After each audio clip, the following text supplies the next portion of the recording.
estamos iniciando mais um Cidadania. Desta feita, vamos conversar com o ex-presidente da República, Fernando Henrique Cardoso. E o tema da nossa conversa será o aniversário de 15 anos do Plano Real.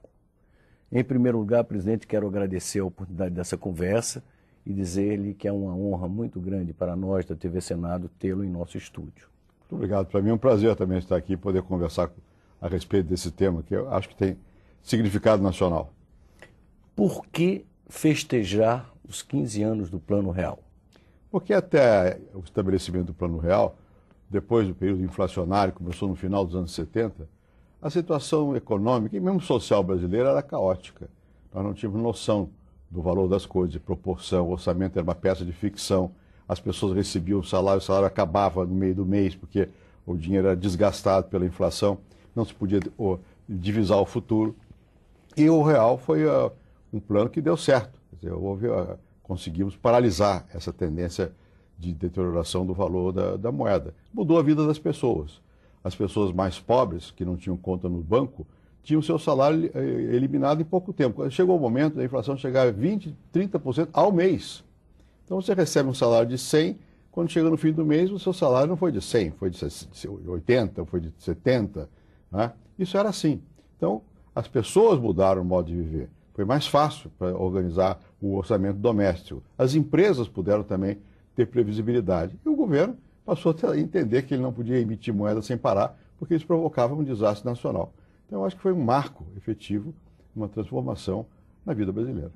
Mas, presidente, isso não eliminou as críticas. Os críticos ao seu governo continuam argumentando que houve uma queda na produção, uma queda no PIB, que houve uma queda no emprego. Como é que o senhor responde hoje aos críticos, a esses críticos? É muito simples. Houve em certos momentos. Na verdade, houve uma expansão. No começo de 95, anualizada a taxa de crescimento ia ser 12% ao ano. Nós tivemos até que segurar, porque não tinha, isso ia produzir mais inflação. Né?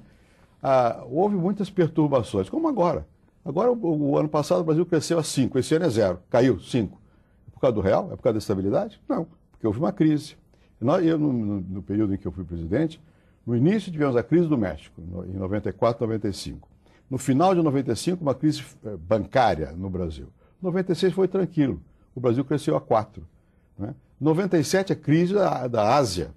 98, a crise da Rússia. Em seguida, a nossa própria, no começo de 99. Depois, a da Argentina. O ano 2000, crescemos de novo, por volta de 4%. Depois veio 2001, a crise dos Estados Unidos, com as Torres Gêmeas. E em 2002, a crise provocada pelo medo que todo mundo tinha do PT e de qual seria a política do presidente Lula. Então disparou tudo outra vez. O real não tem nada a ver com isso. O real é responsável, a estabilidade é responsável pela crise atual? Desemprego, é verdade, mas o desemprego agora? O desemprego agora passou de 6 para 8,8. Né? É mais do que até do meu período. Isso é por causa da estabilidade? Não, são outros fatores que interferem. No conjunto, a economia brasileira nunca deixou de acumular crescimento. Desde que aliás, de antes, para ser verdadeiro, em 93 nós estávamos crescendo a 5%, o governo do presidente Itamar. O crescimento não é diretamente ligado a isso. Evidentemente, um crescimento sustentável requer estabilidade da economia. Mas há outros fatores, porque a economia capitalista, como essa nossa, ela é cíclica. Ela tem momentos, veja a China, crescia a 12, caiu. Né? Então é preciso separar, entender melhor o funcionamento para não dizer essas coisas. A estabilidade provocou desemprego. Não, provocou desemprego foram crises induzidas, todas elas, de fora.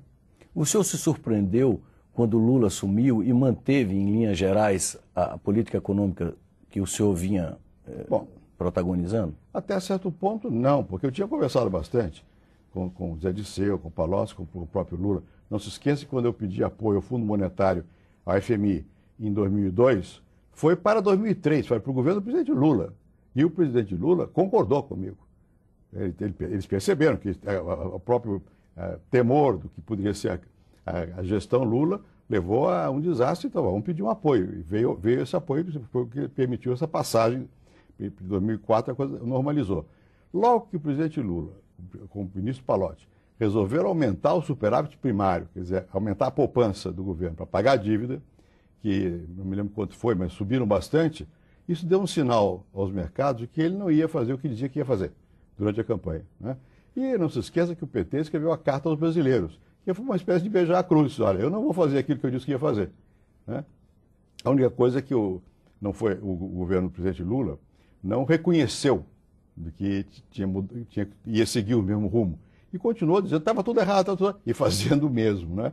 Mas isso eu acho que esse pertence à história. O importante é que ele fez o que tinha que ser feito. Deu continuidade aos programas fundamentais que nós havíamos lançado e que eram programas que é necessários para o Brasil restabelecer sua rigidez econômica e social.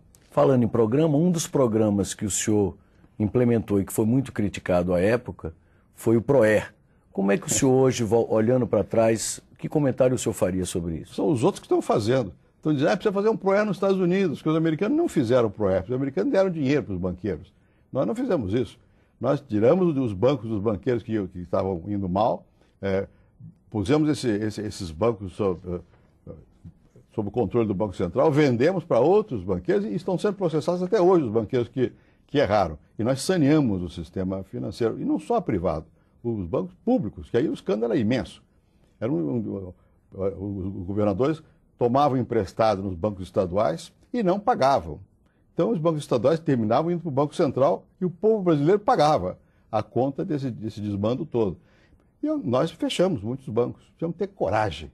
Ninguém governa bem se olhar só a popularidade. Tem que ver o que é bom para o país. Você tem que ter coragem. Enfrentar banco, fechar banco estadual, banco de governo, precisa ter muita coragem. Nós tivemos. E hoje está tudo saneado. O Brasil hoje superou essa crise. Superou sim, porque nós lá atrás, além do mais com o PROER, nós fizemos o que hoje se recomenda que seja feito no mundo todo. Seguimos as regras do Banco da Basileia. O que quer dizer isso? Por exemplo, por numa dessas regras, nenhum banco pode emprestar um valor superior a 12 vezes o seu capital. Os americanos emprestavam 40 vezes, 50 vezes. Então, quando as pessoas começaram a quebrar, eles não tinham capital para fazer frente à questão. Tinham que recorrer a quem? Ao Tesouro, ao povo. Dinheiro. Isso vai virar nos Estados Unidos ou imposto ou inflação. Povo de novo. Aqui não, nós seguimos as regras. O Banco Central passou a fiscalizar, a controlar, reclamava muito do Banco Central, mas por isso é que hoje nós temos uma estabilidade financeira. Né? Então hoje o PROER é exemplo, e mesmo que criticaram na época, eles deviam também beijar a cruz. Olha, eu errei, eu não entendi. E que outra medida o senhor se lembra com orgulho? São muitas. Eu acho que há na área social algumas. Na área econômica, fazer o real não foi fácil. Foi o presidente Itamar, diga a verdade. Quem começou, quem deu apoio, foi no período do presidente Itamar. E o presidente tem que ter força para poder apoiar, senão não funciona. Depois eu continuei dando apoio à equipe econômica. Mas primeiro foi a inflação. Renegociar as dívidas dos estados, que era um caos. Como é que se põe em ordem? Ninguém sabia quem devia quanto a quem. Isso é uma questão política. Você tem que ter coragem de enfrentar os chefões locais. Né? E não é fácil. Enfrentar, sei lá, um estado poderoso como que tem um cacique aqui em Brasília e dizer, não vou aceitar, você vai ter que pagar a dívida.